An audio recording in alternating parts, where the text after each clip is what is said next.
Good day, everyone. My name is Bongiwe, and I am a teacher in rural South Africa in the Eastern Cape,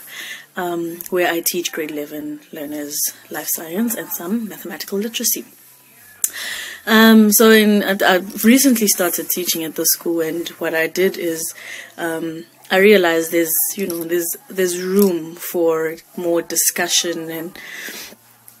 engagement, I suppose, around issues of sexual violence, as well as other issues that may concern young people. And being that I picked up on the fact that they do not have, access to many avenues in which they can sort of report and speak and have meaningful conversations about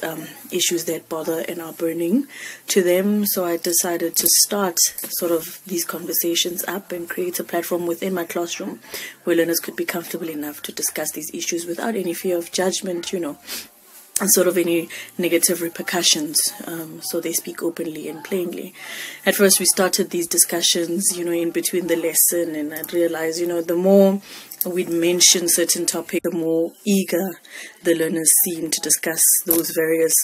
issues and topics that we raised briefly. And so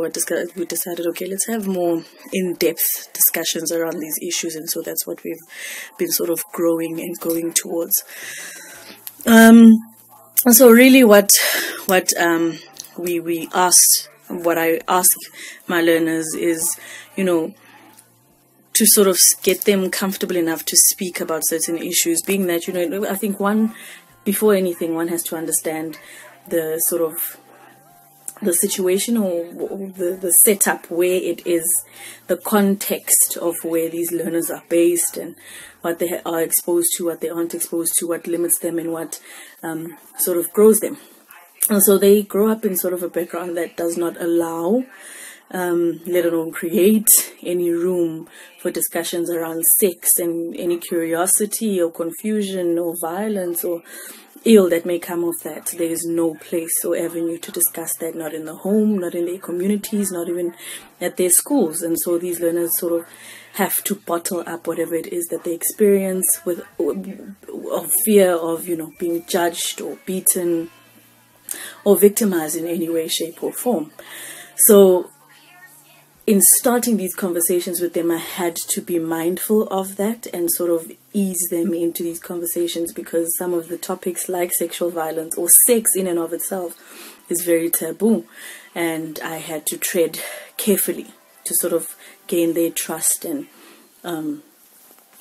gain their trust more than anything, and sort of make them feel comfortable enough to open up to me without any fear of consequence. So what I ask our learners is, what is their understanding of sexual violence, to sort of gauge whether or not they know or are aware of what this issue is, what it includes or what it involves. And so we ask them to openly just state what they know and understand of sexual violence, define it through their own experiences and what they know. And the second question that we ask them is, where do they feel uncomfortable? Wherever it is that they come from, in their communities, in their homes, in their schools, with friends, out and about in a club, where is it that they feel uncomfortable? And having discussed that with them, we sort of bring in or introduce an element of agency and say, what do you think, or how do you envision you changing